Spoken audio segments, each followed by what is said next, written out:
Good afternoon, boys and girls. Welcome to the weekly economic update for May 9th, 2022. I hope everybody's having a great day out there in the interwebs. Hope everybody had a great weekend. If it's your first time watching, give me one of these, a big old thumbs up, a subscribe, a like, whatever the hell those things are.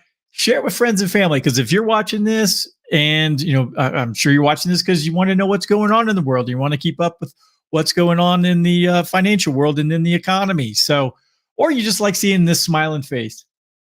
But or if you're just listening on audio, you can't see my smiling face. I did sort of comb my beard today. I brushed my teeth, shaved my head, look pretty handsome. I even got on my favorite Astros shirt. It says Dream Crushing. This is from back in the 2017 season. So like right here's Lance McCullers. There was Tyler White, Tony Sipp, Dallas Keuchel. This was George Springer. That's Jake Marisnick, and then that's Breggy over here. So, yeah, most of these guys are gone. Most of my favorite players. But anyways, I don't want to say anything and jinx my favorite baseball team. I don't even want to say it out loud. But they've been playing really well. They won this many games in a row. They swept a homestand. So, again, I'm going to try to keep it kind of quiet. Like I was bragging about the U of H Cougars during the tournament and during the season. It seemed like every time I brought up when they were playing really well, they'd lose a couple games. So I'm going to try to keep it, more quiet. Don't want to jinx our favorite baseball team out there. And I know most of y'all, or a lot of y'all maybe don't even like my favorite baseball team. But anyways, so like I said, I hope everyone had a great weekend. It was pretty nice here in Colorado. Got to have the windows and doors open and got a lot of quality play time out with the doggies. And I think Saturday I sat at, other than during the time that the Astros were playing in the afternoon, I think I sat outside most of the day. It was great. Sun was getting a little warm. I had to open the umbrella, so I didn't, I got, I got some pasty pale skin. So when I was in the military, I had pretty dark, had a pretty good tan because I was out in the sun all the time. But working indoors, and I do try to get out and get plenty of sun, but I do stop before the burn sets in. Anyways, well, ugly day in the markets again. Not to really be surprising. Those who've been playing along, probably are aware that things are kind of ugly right now, and it's really to be expected. You can't create 40% of the new money in the system and not expect it to go kafluky every once in a while. So, anyways. Let's go ahead and dive in and see how the indexes did today. The Dow Jones finished down almost 2% at 1.99% at 32,245. The S&P 500 was down 3.2%, closed at 39.91. NASDAQ was down 4.29%, closed at 11,623. The small caps were down almost 4.5%. The VIX was up 15.1% today. It's currently sitting at 34.75. So for all y'all who have been paying attention all these years, when your VIX is your fear indicator. It's technically the volatility index, but most people call it the fear indicator of the market. And the higher that gets, that means the worse that the worse the volatility is getting. So, anything below 20, I view that as, that's your green light. Trade it, trade away, do whatever you want, manage your portfolios under, what are considered normal circumstances. You get from, in that 20 to 30 range, that's your yellow light. I'm not saying don't invest in the markets, but proceed with caution because the volatility is getting kind of high. Get over 30, that's when things normally go to hell. And, not saying to, rip all your money out of the market, but again, evaluate, what you have in the market. And, if it makes sense to continue to leave it in there, do you think it will continue to have some upside, or do you want to, take your gains or your losses, and wait for things to settle down? So, all right, let's get back into it. The other exchanges here in the Americas, Canada was down 3.07, Brazil down 1.79, Mexico was down 0.98. Moving over to the European markets, Germany was down 2.15, France was down 2.32.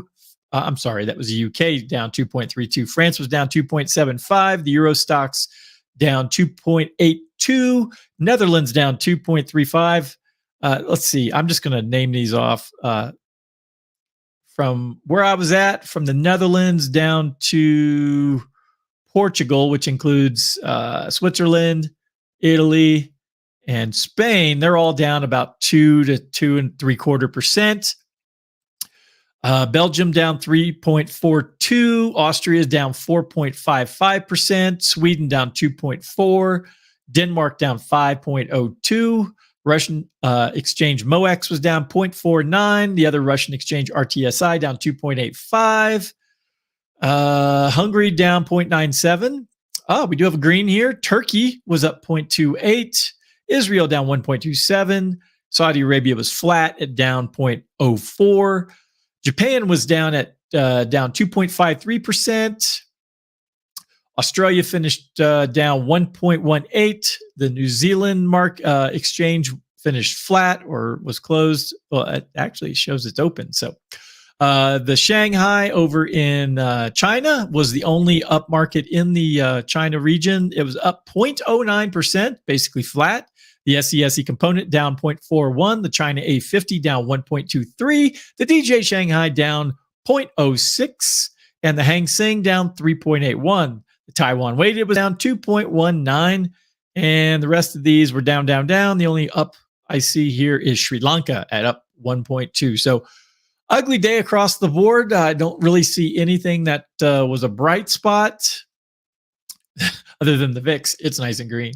So, all righty. Well, let's go ahead and jump into this week's weekly economic update.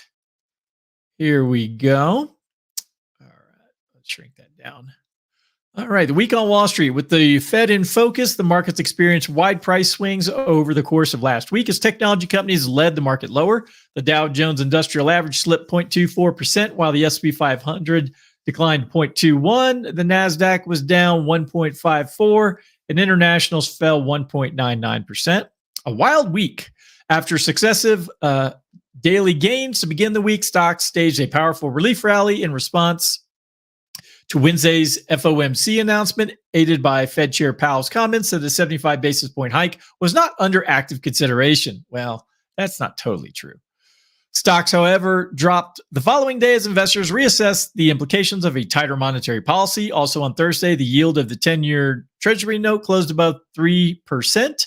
News that worker productivity fell 7.5% and labor costs rose 11.6% in the first quarter fanned inflation fears and added to investor unease. Despite a better than expected employment report, stocks closed out the week with another day of losses amid volatile trading.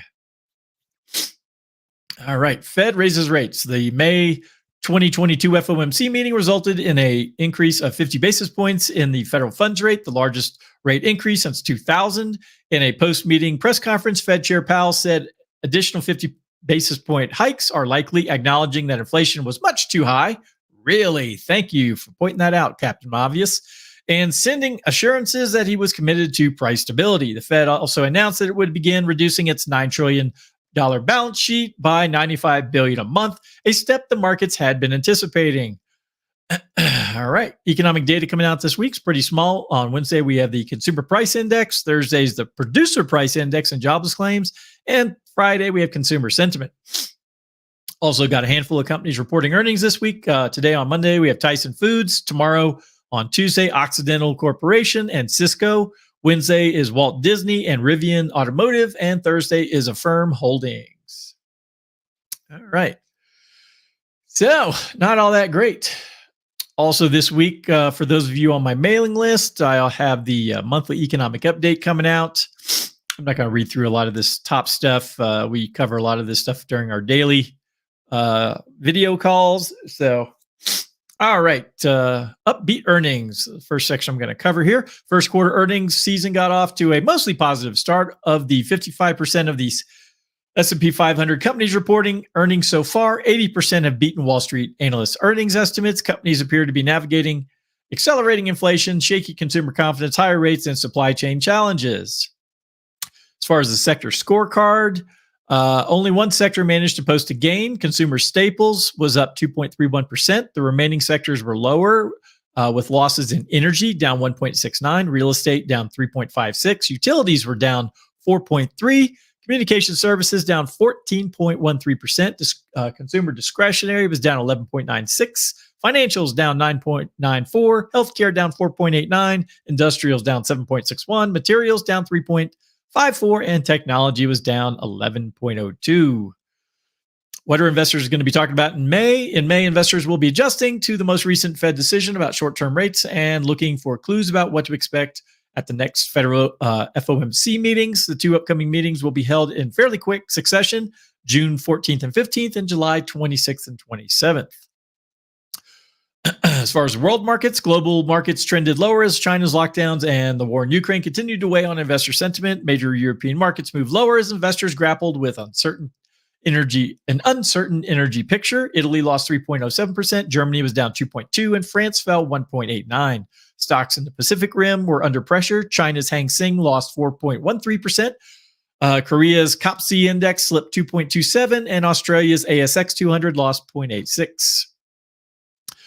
All right. As far as indicators, GDP, the economy shrank at an annualized rate of 1.4% in the first quarter. The decline in GDP growth was largely attributable to a widening trade deficit and slowing rate of inventory buildup by businesses.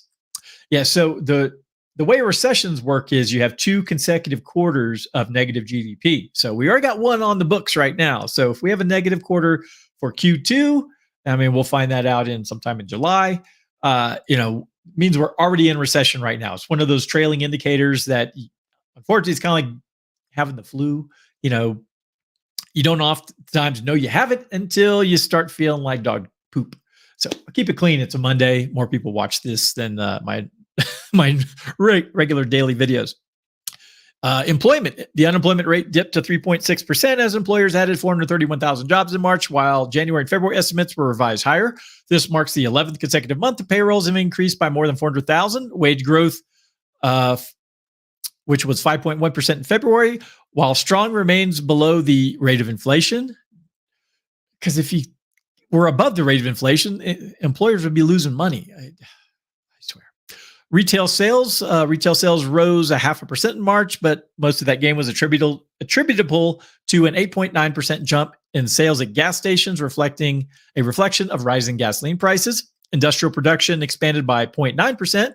A factory capacity utilization rose to 78.8%, the highest since 2007. Housing starts rose 0.3%. Economists had expected a decline for the month. The increase was driven by a jump in multifamily homes as starts of single-family homes tumbled. Sales of existing homes fell 2.7% in March amid higher mortgage rates and home prices. The median price of an existing home sold last month was $375,300, which represents a 15% increase from March of last year and the highest price ever recorded.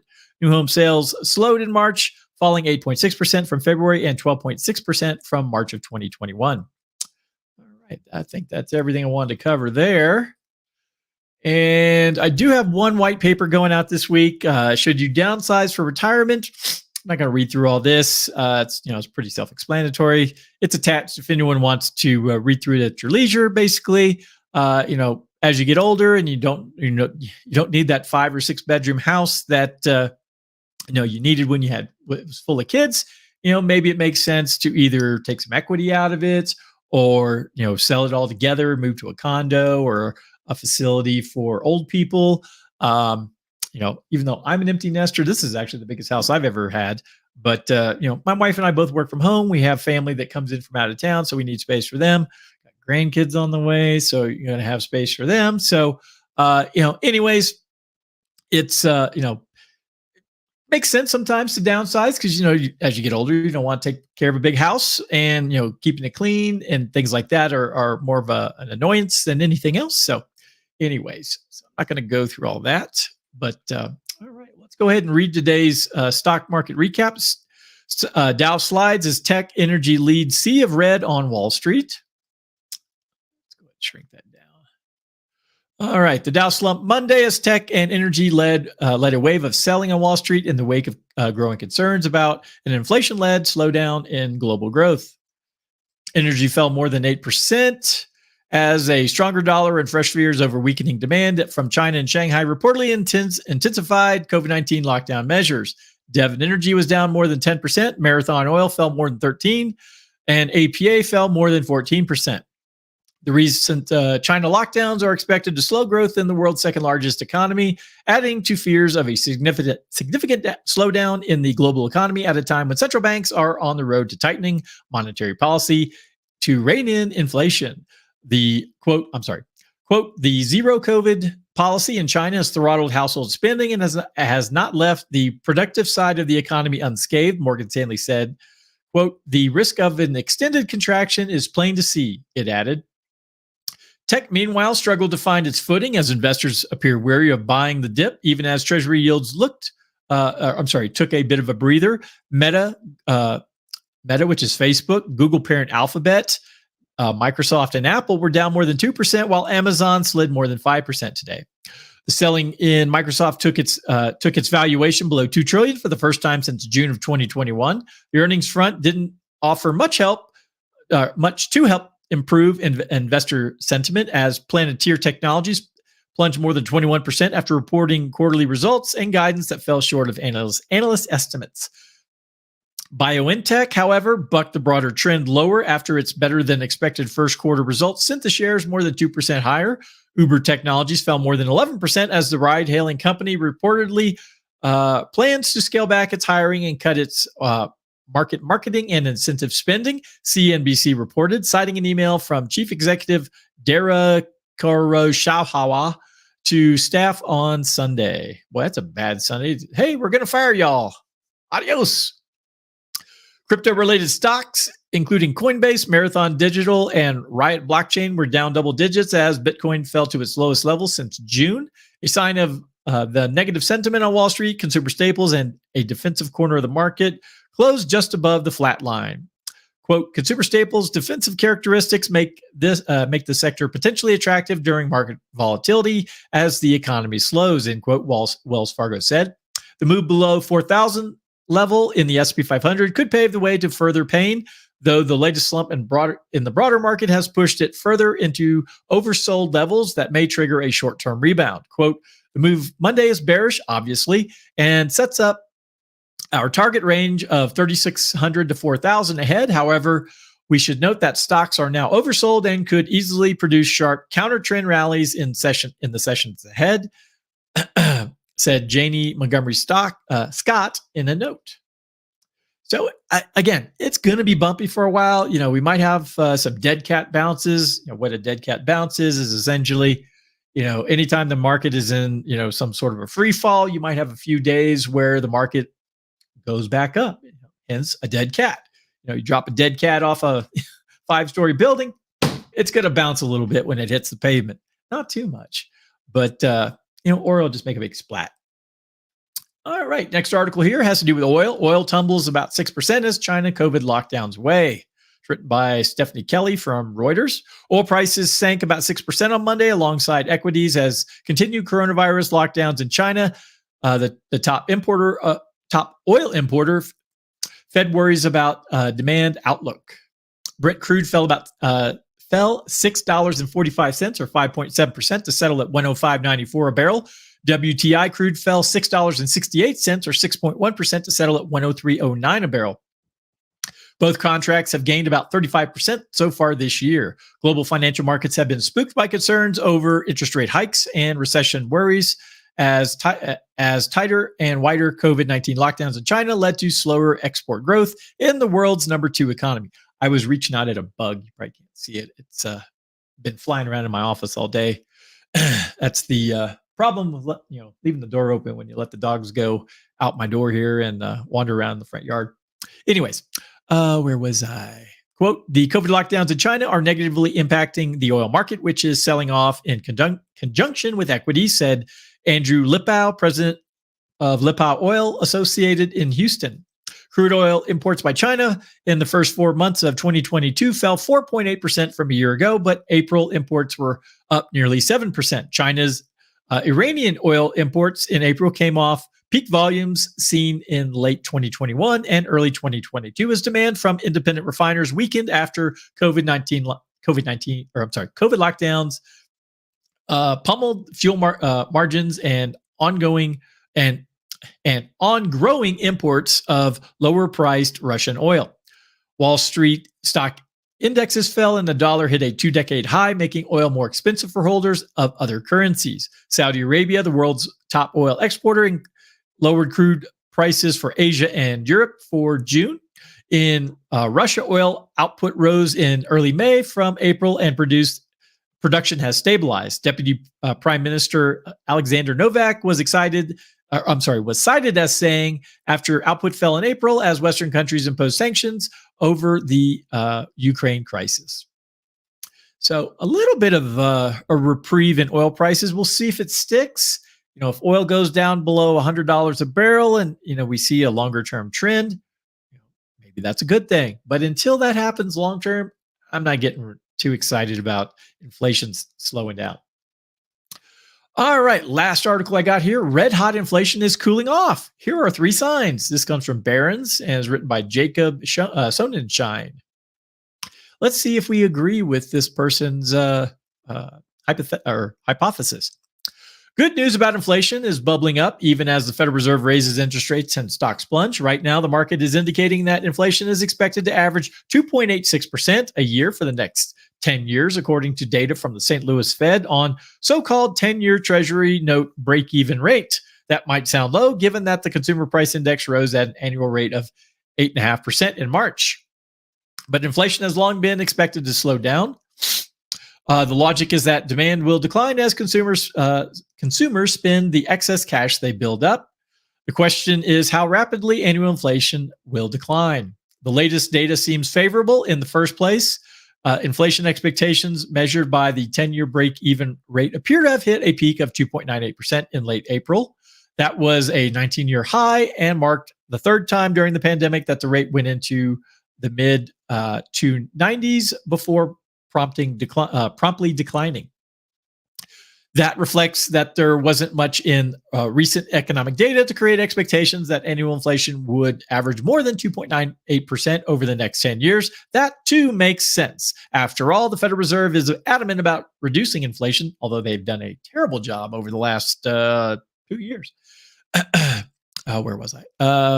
And has made it clear it will lift short-term interest rates many more times from here in order to curb economic demand. Expectations for inflation are important because if the public expects rapid increases in prices, employees will demand higher wages and companies will charge more, forcing workers to ask for more money. It's kind of a vicious cycle. It just goes round and round and round. Lower expectations make the Fed's job easier. Yeah, because anyways.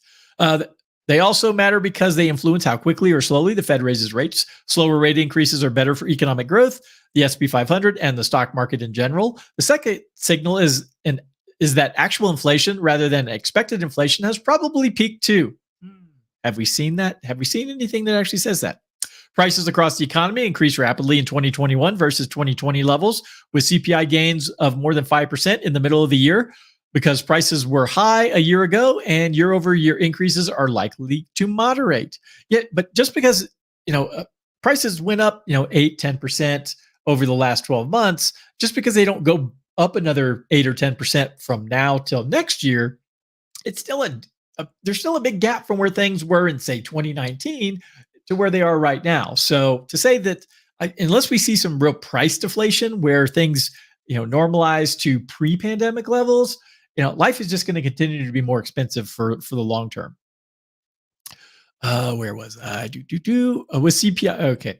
Historically, when gains in the CPI hit their high for a given economic cycle, it often means 10-year inflation expectations peak too. In 2000, 2005, 2008, 2011, and 2018, the CPI hit peaks. 10-year inflation expectations declined in the following 12 months, 4 out of 5 times, according to Citigroup data. Peaks in oil prices tell the same story. This year, the price of West Texas Intermediate crude has fallen to $110 a barrel from a multi-year high of $130 hit in early March. In 2008, 2011, 2013, and 2018, the price of oil hit multi-year peaks, and 10-year inflation expectations fell for the following 12 months in 3 of those 4 instances. If expectations for inflation have truly topped out, that should boost the stock market. It means the Fed will be less aggressive in lifting interest rates than currently expected. Already, the Fed The Fed said this week it is unlikely to lift interest rates by increments of 75 basis points or hundredths of a percentage point, leaving 25 to 50 basis point increases as the likely move. Stocks are still under pressure because the market is still trying to gauge the full extent of economic and earnings impact from higher rates to come. But the S&P 500 is finding a floor where buyers step in. The index is repeatedly stabilized at around 4,070 this week. It ended Friday at 4123. Well, we know what happened today. Where was the market at? It's at 4,006. So a little bit below that number of 4070. So, when was this written? Well, it was written early this morning. So, anyways, so yeah, do I think inflation has peaked based, I guess if you base it on this data, you could say yes, but, just looking out in the real world, gas prices haven't really receded. The price of diesel right now is like $5.75 at the grocery store where I shop, where I was earlier this afternoon. And, I just dropped $150 on groceries. Granted, I hadn't been in probably 10 days to 2 weeks, so I was out of a bunch of consumables. But it is still really irritating when you really don't buy a whole lot of meat. It's just a lot of canned goods and things to make stuff to drink and stuff like that. And you drop $150 on two people. I mean, two of us. I mean, granted, we don't go out to eat hardly ever, and I usually cook most of the meals here.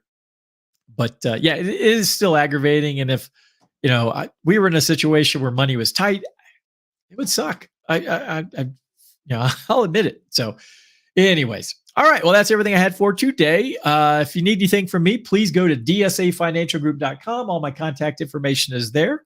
If you want to book a meeting, send me a note, drop me a phone call. You can do all those things from that site. So, hope everyone has a fantastic evening tonight. I'll be back with tomorrow's Liberty Call, and I'll talk to you then. Bye-bye.